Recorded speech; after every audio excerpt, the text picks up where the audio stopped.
Hey guys, this is Sauce123. Today we are going to be playing 2-5 no limit zoom.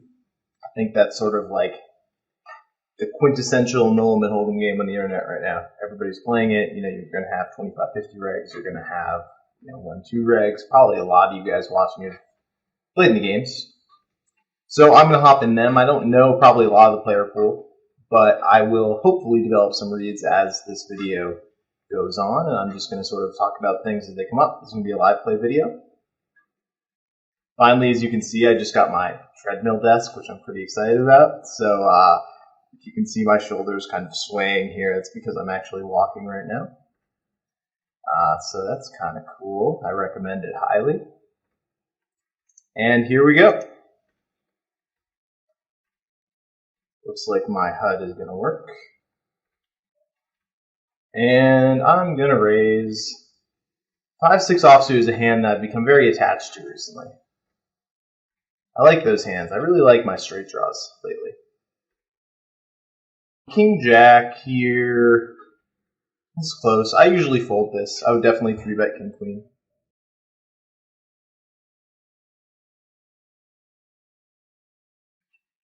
I'm just going to open to 3x today. I'm going to go ahead and 3-bet this one for this guy and his cell phone. I'm going to go ahead and 3-bet him too. This is probably a little bit loose, but I think it's okay. I kind of favor 3-betting early position with these hands that have blockers to his continuing range. So like the ace and the jack works quite well together. Against the cold 4 here, I usually just fold ace queen. I would usually call ace queen suited.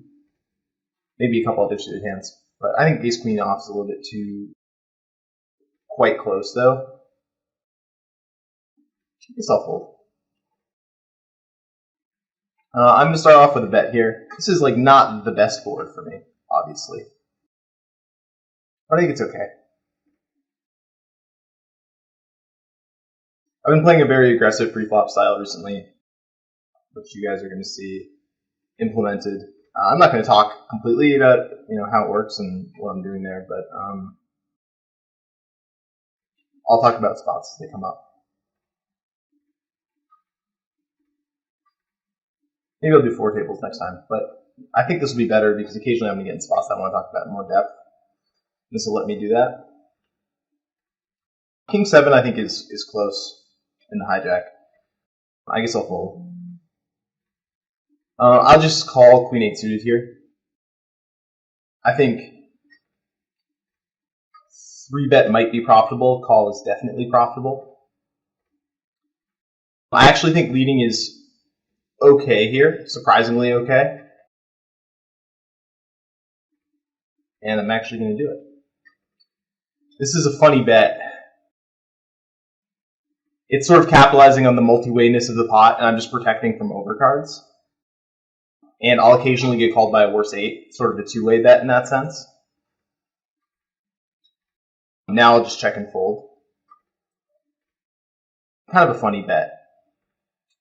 On the flop here, I'm going to start off by betting. I really like to... Yeah, so I actually won here. It's like kind of a sweet spot, I think, to make a lead. I mean, it's a spot where flatting out of the small blind. Yeah, so he has had 8-7 suited. That worked out.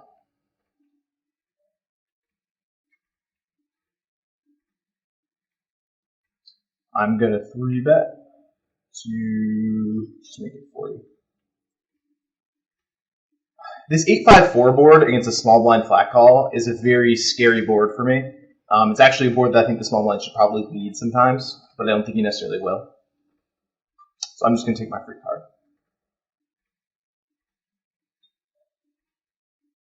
Sevens here is, a weak hand, but I'm going to go ahead and fold sevens. 8s I would probably raise. It's close, close, close, close. I'm just going to fold the turn here.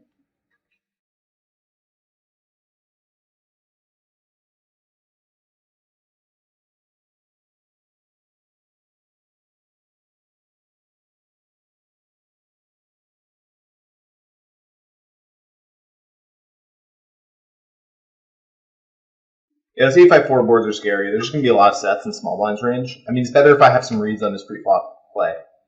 whether he's favoring big suited cards, whether he's favoring pairs. It kind of depends on the player.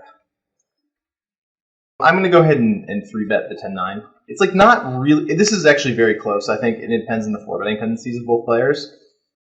But it's a hand that I think it's nice to add to my range in a 3-bet pot like this. And I'm just going to c-bet the flop here.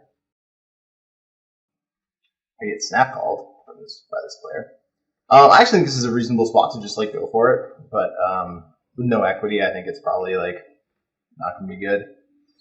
The problem is just that I probably get called. I mean, in the 6 pairs, he basically never has a 6, so it's kind of blank-ish. And his flop range is going to have a lot of flush draws in it, and also a lot of pairs, 7s through jacks. So I don't actually hate continuing to barrel, but I'm just giving up with one of my weakest hands. I think that's a fine option, obviously. And the problem is, I think that a lot of guys, I mean, they're going to be in an awful spot on the river with ace-queen, specifically. Is like, that's their calling hand. I mean, obviously, if they have a full house, which they'll just have occasionally, they're gonna win. But I think most people are just going to call ace-queen correctly, because I might have ace-queen, so they might chop occasionally. And also, if they don't call ace-queen on the river to a 3-barrel, then they're just going to be massively exploitable. So it's a spot where I think without any equity, I'm just not going to be able to get my bluff through enough to show a profit.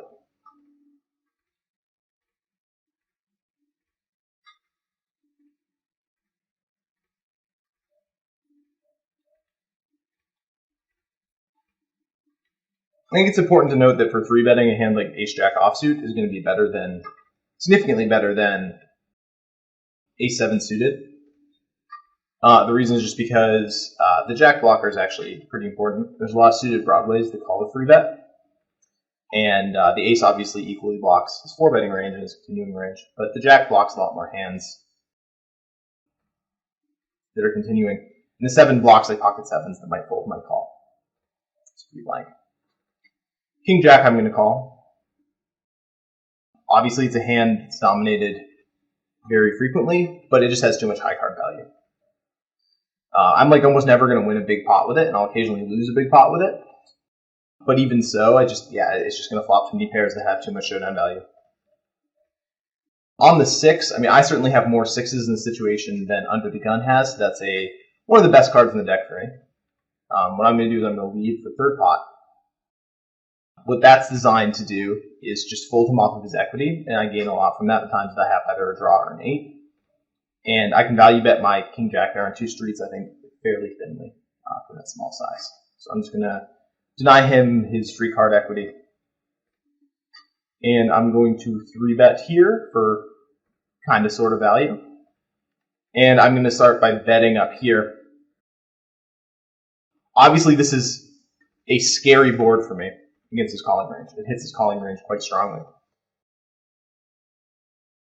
But, I mean, given I block a jack, and with the king kicker, I mean, I have quite a lot of range equity, and I'm happy to put at least one value bet in. And then on the 10 of spades, I'm going to give up, basically.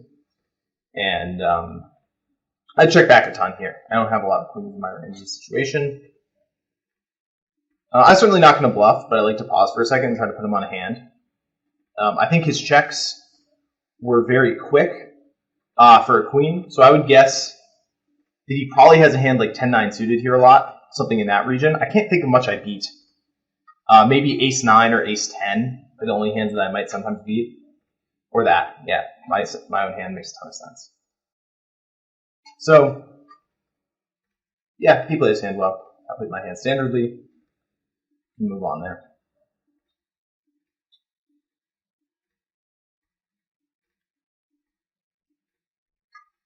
My standard would have been to fold to a check raise in that flop. I would occasionally not fold, but this guy's playing 17-17 in 31 hands, so I'm just going to call with the king jack here. I would definitely consider raising this, depending on the button's tendencies. I think it's quite close. King queen is a very standard raise for me in this spot.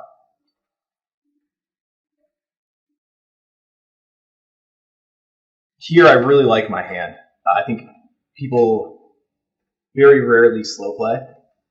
on boards like this, and they turn a lot of backdoor flush draws. So this is a spot where I'm just going to bet fairly big and bet almost any river. And here against the button, this is kind of a funny spot. It's 10-9. Hits his range pretty hard. It's also a decent card for my range.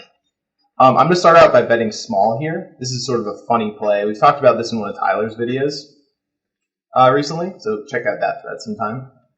This is a board which I think favors the button, but it's also a board where my range is quite playable, but becomes like a decent amount less playable if I check. And so this small bet is a blocking bet. It's an effort to keep my range wide and basically just keep me in the pot. I think this 9 is more blank than it looks. Ace-9 suited is really the only hand that improves here with much frequency, and 9-8 suited occasionally. 10-9 suited probably usually raises the flop. So I actually think that I can continue to bet turn for like value protection and also as a blocking bet. It's kind of like a three-way bet. And now I'm going to check the river and try to show down against ace-queen. I think I'll run into Jack-10 suited fairly often in a hand like that. But like, despite the fact that I put in bets really bad in that situation, it's actually not a terrible result because I got to realize quite a bit of equity.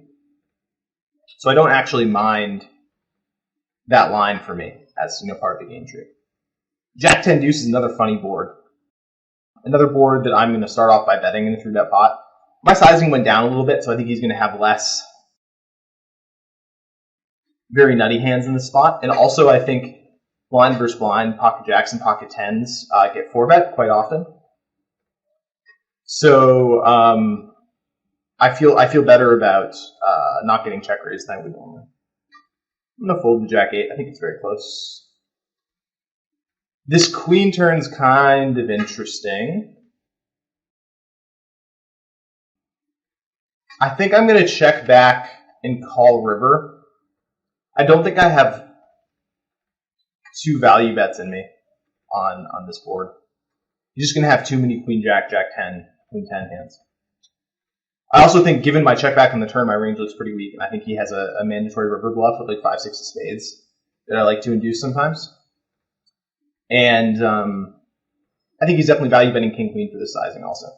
If I had a good read on him, I could even consider raising here for value. This is quite a small bet. Yeah, so I got a bet from that hand. It's definitely part of his range. Getting pot odds like this, it's time to try to make a straight.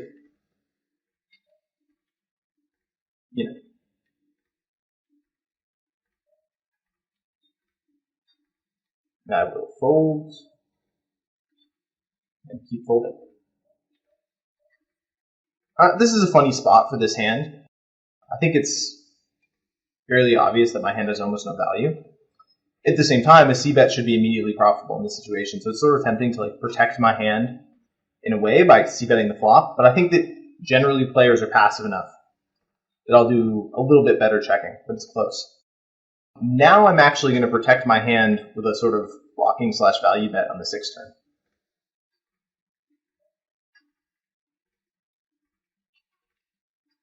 Against a 3-bet here, I'm definitely going to call. I can also 4-bet if I want, but I don't think I have a dynamic 4-bet, and also I like to see flops with players who I probably have a skill edge against. Not that I have reads on the guy, but he's not full stacking. There's lots of reasons to want to take a flop here. I don't think I can defend 10-3 offsuit. Show 3x, no ante. This is a spot where I see people float on the 10-3 deuce. And I'm pretty sure it's just going to be losing.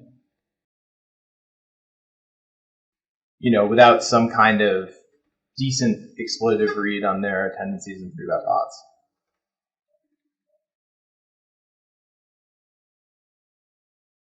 This is a close spot. I usually fold here. I think calling is okay too.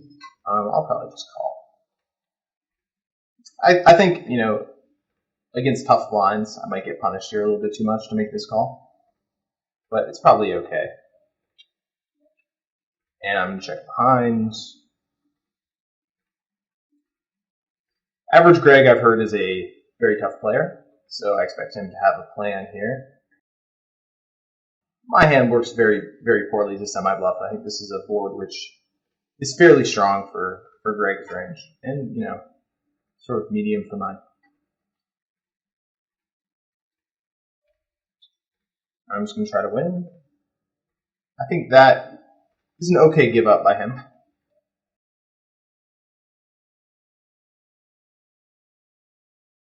It's kind of a weird hand. I might consider turning it into a bluff later on, because it's really hard to show down that hand and win. He's basically just punting.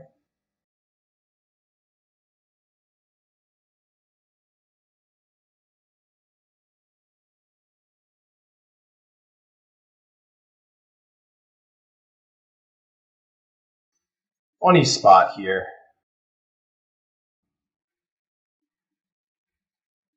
I'm going to go ahead and lead this board too. I think it's a spot where protection is obviously very important, just because of the low cards and the connectedness of the texture. Small blind's range is fairly defined, so I think I can play against him fairly easily as the pot increases in size. And the pre-flop raiser is just going to be an awful spot because he's a small blind behind him, so I think a small lead can accomplish quite a bit. I'm going to go ahead and check raise this board. I like to just occasionally keep a check raise in my hand range. Especially I want to keep this Chinese player in, maybe. Whatever. I'm going to call the flop here. On the turn here, I'm going to bet for value and protection. I'm going to bet small. I mean, I'm hoping to get called by a 7 and price out a hand like ace-queen.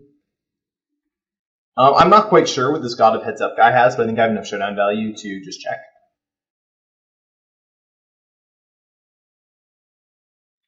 He already played a hand a little bit tricky against me. So just see what he's got here. 6-6. Okay. I think his line is completely fine. I do think the turn check is a little bit, like, I'm not sure how much he accomplishes from trying to make his hand, like, I'm not sure what he thinks he's making his hand look like. Like, I think if he's a flush draw, he's probably betting turn. So maybe he's trying to make his hand look like a set. But, or like, maybe, I mean, sure, I can push him off of, he might think that I put him on pocket eights or something, and then I'm going to try to push him off of it. But I don't think that I'm going to think that that's part of his range that often. I don't think it really looks like that. And go ahead and 3-ball here. I think I do pretty well against their calling range in this spot, and I have some decent amounts of fold equity.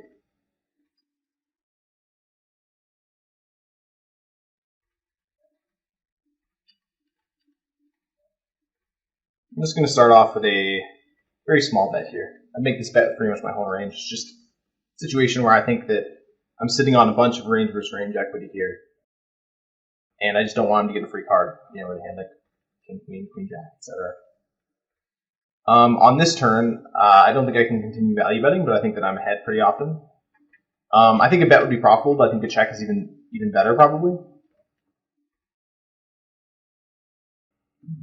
Against this 13-13 guy, I'm just going to fold with the stack size. So, I mean, what hands does he probably have here? Kumu king. I mean, I think that a likely hand is just king queen suited. Also queen jack suited occasionally, that might sometimes bet turn. So I expect to just win a showdown fairly often here. I'll also have 9s sometimes, but I think that those probably don't value bet in this situation. So it's an odd line. I think he's representing a hand like, I mean, pocket 10s, this would be a fairly weak line for pocket 10s, but it's within the realm of possibility. I think this is a spot where I'm usually beat too much. Queen jack of diamonds, queen jack of hearts might play this way too, but without more reason, I'm not going to pursue that. Here, I don't make it too big. My range is just going to be, very strong to make this play, obviously, because it's, under the gun raise, hijack 3-bet, and then I'm cold 4-ing, which is just extremely expensive as poker plays go. So, I mean, I think my range here is probably like ace queen suited plus or something like that. Maybe jacks. Jacks would be just very close, and it kind of just depends on my read on the players. I think against most people in these games, I would probably cold 4 jacks, but I don't have good reads in these games yet, so don't trust me on that. Jacks might just be an easy fold. I'm not sure. But yeah, that 8's hand, I mean, I think it's a spot where, like, it's kind of tough for him to turn king queen into a bluff there after taking that line, because on that run out, he like definitely has some showdown value. So I think that I'm going to open king 10 off under the gun with this weak player at the table. Like, turning king queen into a bluff there, even king jack, is like a little bit more expensive than normal because he's going to win a showdown some percent against my give ups. So I expect him to be a little bit tighter. And I think calling the flop with just like a pure air hand, it's going to be fairly expensive. But I think my hand's pretty close. I probably would have called 9s there, maybe. So, I mean, it was definitely a custody decision. On the ace turn, this is kind of interesting. I tend to think that people are actually checking back this ace a lot. I think ace king and ace jack bet a lot. So I just like to put in a bet myself. I think ace 10 might sometimes play this way, and also like weaker aces, but I'm not that worried about those. And on this river, I'm just going to check fold. Probably against very tough players, it might be a check call because they would probably turn 9x and 8x into a bluff almost always. But I think against, you know, a random, probably fairly skilled regular, it's probably a fold.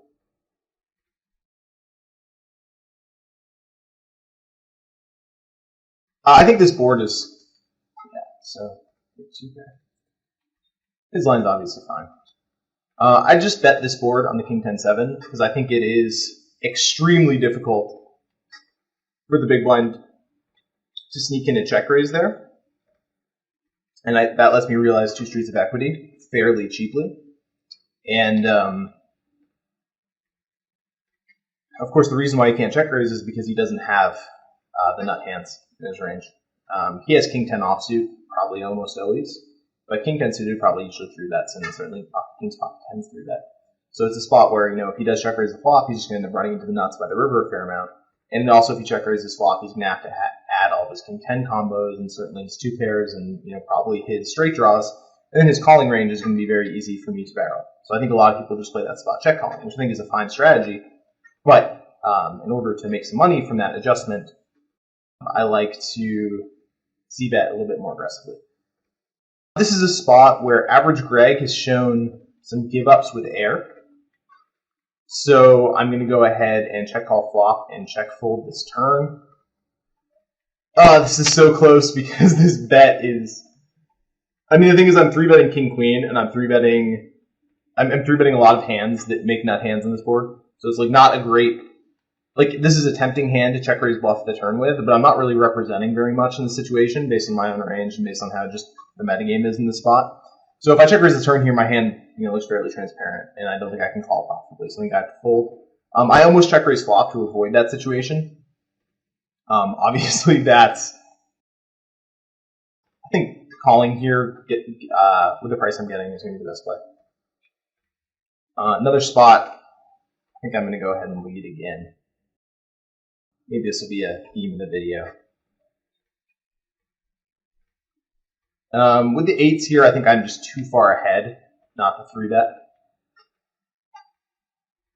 This is sort of interesting. I'm actually just going to bet this turn as sort of a two-way bet. I get him off some equity sometimes. I don't think I get raised very often. And it sort of protects my range on some rivers that I want some range protection on. And also, I think I can... I mean, a 7 is not a huge part of his range in situations, so I think I can be thinner for value than just a straight here, especially with my smaller bet size. I'm going to bet the flop here. Similar reasons as we talked about before. And here, I'm going to go ahead and check fold. Alright. Not a horrible result. I got a cheap card.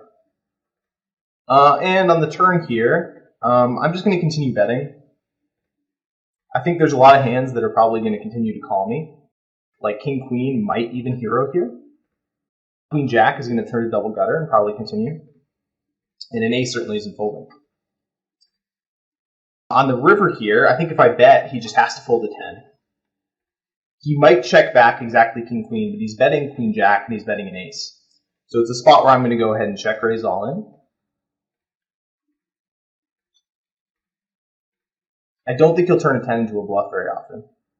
He might occasionally also have Jack 9 or 9-7 suited that he peeled the flop with. And if he's really ambitious, he might turn like 10x into a bluff, although I think that would be kind of a speculative play. Also have a lot of hands that I want to check. The guy could easily have played pocket jacks or pocket queens like this. So I think it's a nice like range balancing play with that sort of like hidden set card. So he just checked back ace 9, which is, I think, a pretty decent sized mistake. Obviously, it worked out perfectly in that situation, but I think that makes it way too easy for me to realize my equity with my marginal hands. And also, I mean, that's just a hand which is just like, beating 90+% of my river checking range. So it's just, I think, a pretty easy value bet.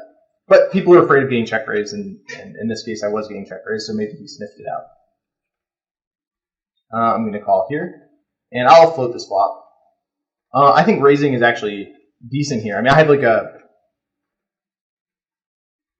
very tempting hand to start raising with.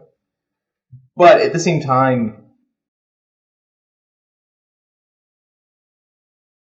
I don't know that I would raise that often with very many hands here, just because this board is just so disconnected. So I'll probably wait. I'm just going to show down my 4s.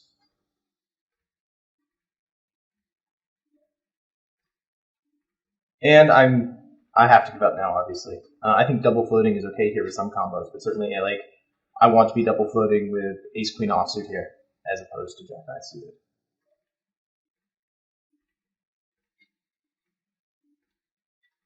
And he can even have a hand as weak as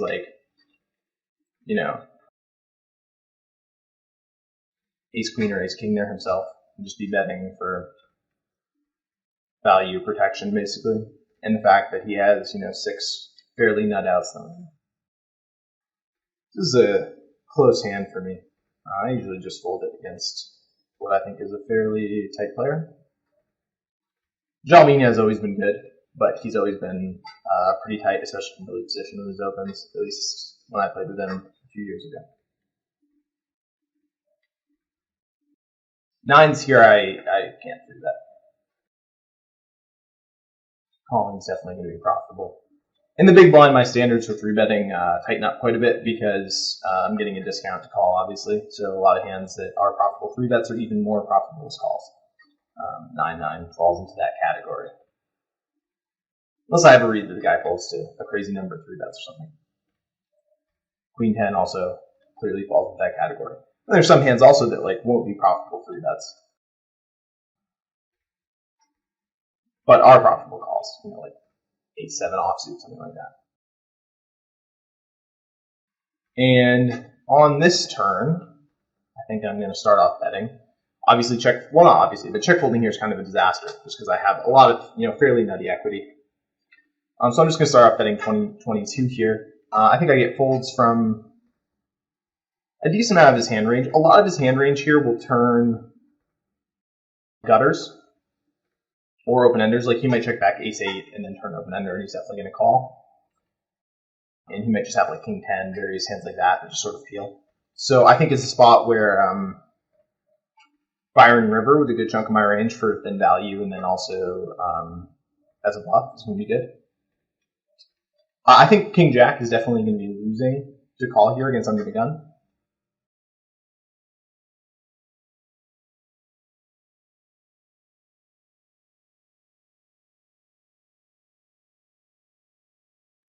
It's crazy how fast Zoom runs. I've already gotten 170 hands.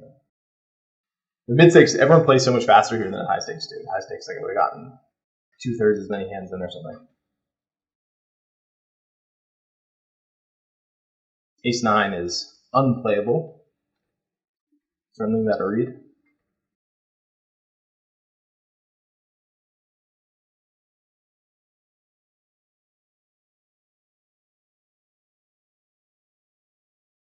I'll be defending this.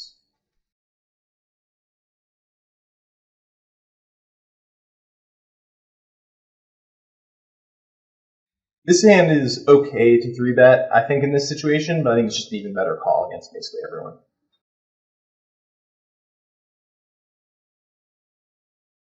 And I'll be check folding. This flop is kind of a weird one. Like, certainly I had an advantage in my 5x and 6x combos.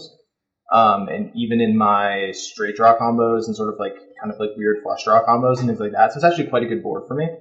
At the same time, getting shout out on the right table. At the same time, just paired boards, hands like ace x and king x have a lot of equity. So it's not a board that I can just peel really light. It's a board that I have to, be more inclined to do check raising and things like aggressive plays on to drive out those hands. And when I have just 10-8, I'm just not going to block enough of his continuing range for us to check raise, certainly, and then also just I'll have very little equity when called. So it's just not gonna work out for me.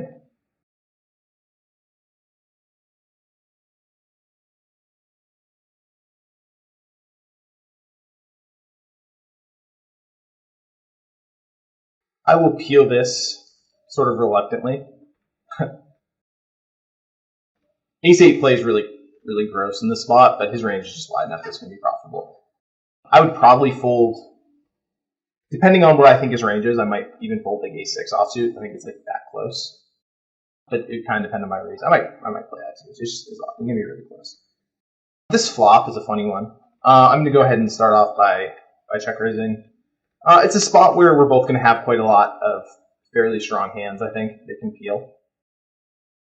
I think slow playing wing for the turn is completely fine here too. It's kind of an interesting board that I can't completely get into. I'm going to continue value betting here. I think that's quite obvious. He should have quite a lot of flushes by now, but not so many that I'm scared to value bet. And definitely he's going to have a lot of hands that, like, depending on how much he's c-betting, he might be peeling like hands as weak as like queen of clubs, ace-x, things like that. Or maybe even any ace-x if he's very loose. So I think I still have a lot of value with the turn bet. Just going to back up a sec. He might fold unimproved jack x here. Like, he might fold jack 10. I think that'd be an okay play. I think he's definitely folding 9s and 10s on the turn. And generally it's a turn, though, where his range should pick up equity a lot, and he might be tempted to call. So it's definitely like an action turn in this situation. So I'm going to start off by betting this flop. I like to... This guy will shout out.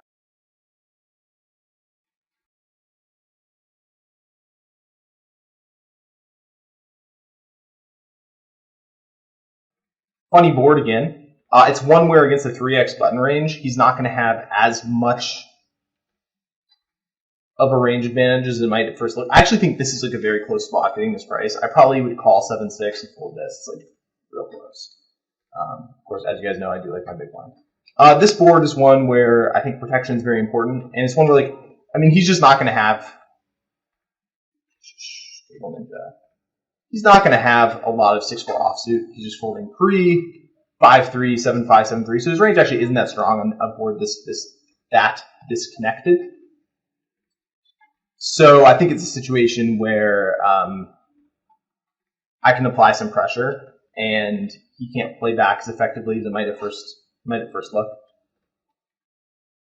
This is a spot. I'm just going to go ahead and try to win all the money in the middle. On the button's kind of nice, because I should have made it a little smaller so I can fold to a shove here in this player, but so it goes. Just a spot. My ace and my jack block are, I think, quite strong here. If I get 4-bet, I will fold. This is one of the weaker hands that I would 3-bet. I think this is a very good flop for me. I made it fairly big pre, so he probably has less pairs than he would otherwise. I just am going to start with a small bet here. This is just to basically, it's just a situation where my range is going to play really well. Betting small in this situation is going to get me a lot of protection for a lot of hands. This is the king of clubs is a little bit scary because he's definitely going to have a fair amount. Well, specifically king queen of hearts and king jack of hearts are hands that I'm fairly scared of. But the king is just so strong for my range that I think I have to keep betting. Not to mention the fact that my ace and my jack out are going to be quite strong in this situation. The snap call here is a little peculiar. I might actually chop with ace-jack of hearts here once in a while. That's a hand that he'd probably snap call. I feel like he's not check snapping the turn with like 8s, 9s, and 10s. He's not just going to be like, call. Like maybe jacks. I think I get him to fold jacks, but I don't think I get him to fold anything better, so I think this is a spot to give up. Alright, he said set.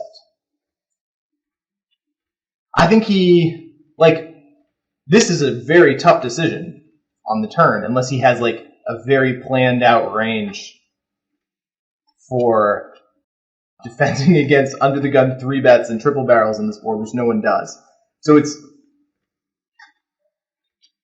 So like, I think he kind of, I mean, he's probably multi-tabling, obviously, you can't really blame him. But I think he probably got this situation, he was like, well, like, I know I'm calling, I'm not going to check raise him on a king. And so we just snapped. But like, from my perspective, that looks pretty strong. Because there's, like, so many hands are going to be in a tough spot there. So here we're getting 3-bet. I think ace-5 suited is just a little bit too coordinated to fold. Funny spot. This is, I'm going to make a Will Hasha play. Will Hasha does shit like this sometimes. It's fun. Fun to do it. You know, it's going to turn into a fun pot. It's not a horrible play. It's fine. It's not great though. I'm going to, probably call a raise and see what happens. Especially from this player who's already shown a propensity to like merge a lot. And I just have a ton of equity. Obviously the price I'm getting now is just way too good also. So I'm just going to like tank for a little bit and call him, whatever. One of the reasons, I mean, I think his play is actually fairly strong against my range. The ace, pretty hilarious card for me to hit. It's funny, it's actually closer because it's like, should I slow play or should I not slow play in the situation? I mean, check raising just looks like crazy strong. So I'm just going to call. And there's very few hands that I would check raise in this situation.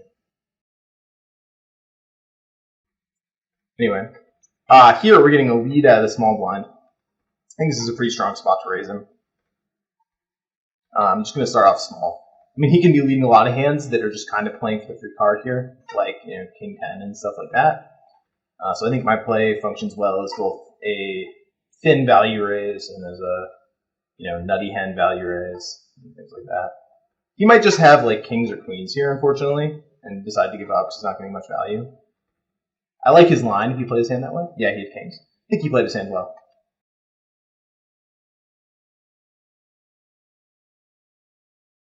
Against Duck Slayer, I'm just going to call.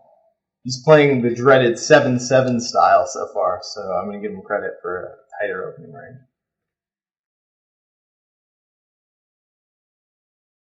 Kind of funny hand. I was mostly doing that for fun. Like, that's not a play that I make very often, the lead there. But it got us into a fun spot. I don't know what you guys think about this. I think, calling the raise is very clear. I think 3-betting is actually not that bad, and folding if he goes all in, but that's beside the point. With the ace, though, it's kind of tempting to just call. He's just going to have like ace king and ace queen here sometimes. Oops, I think I timed out. Here, I'm going to make a little get out the pot bet. I believe that's a technical term.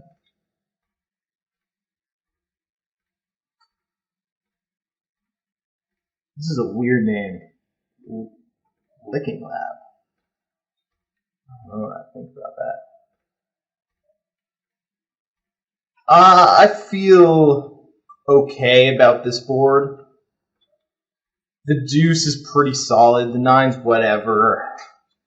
I'm going to bet once here, begrudgingly, and hope I get enough folds to make it okay. And now I turn this back door, and I have to barrel again. The idea is to get him off a 9, and hopefully king high. So I'm actually just going to bet this much.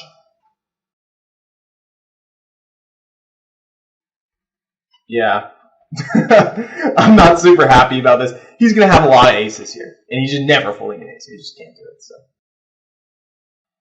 but I think I have just enough to make this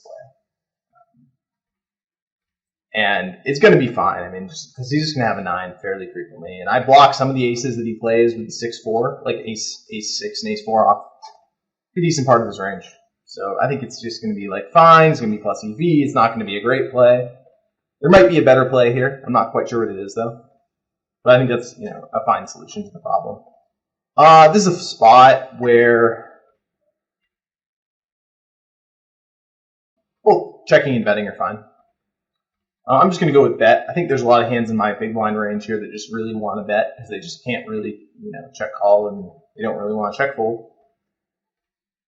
Specifically, any gut shot or any club hand. And I'm just going to make a sort of medium-sized bet here. I think that's a spot where just had king-queen. I think his play is completely fine. I mean, I think king-queen is snap there. I just happen to have an ace. It's a spot where I think that his range is quite capped. I don't know how many aces he's checking there on the flop to make trips on the turn. Probably not particularly many.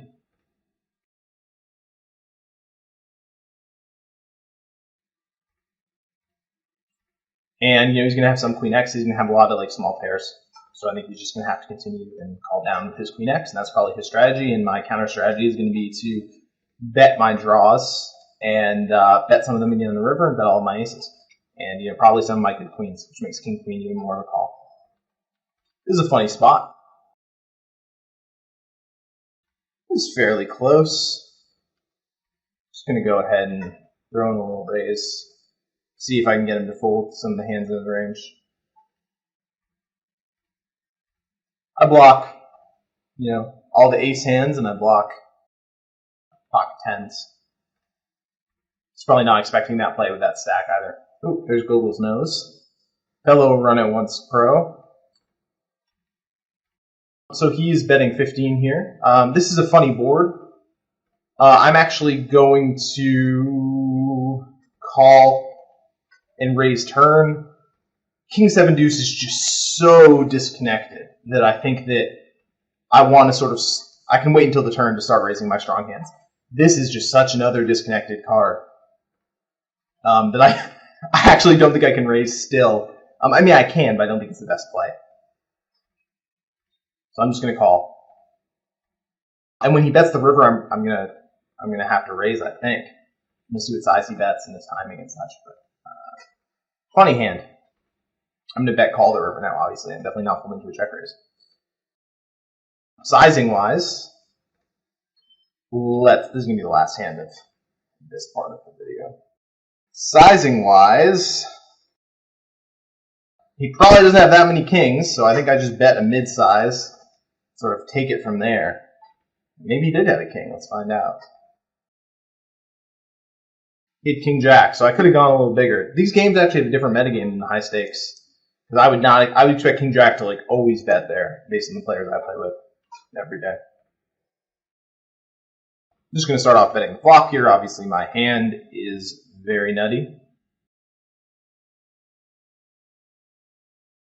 The king turn's a funny turn. I think his big blind range has a lot more aces than kings in this situation, which makes me think about bluffing, actually. Now, that being said, I'm not sure.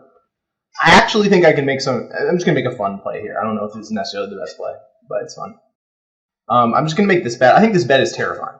It's a very scary bet to see as this player. And I think that he's just, if he has ace deuce through ace 10, he's just going to be really scared to call. He might just make a fold to get him out of the spot. So I think it's a good spot to apply some pressure. Okay, this has been Sauce123 playing some 2-5 Zoom. I'll see you guys next time.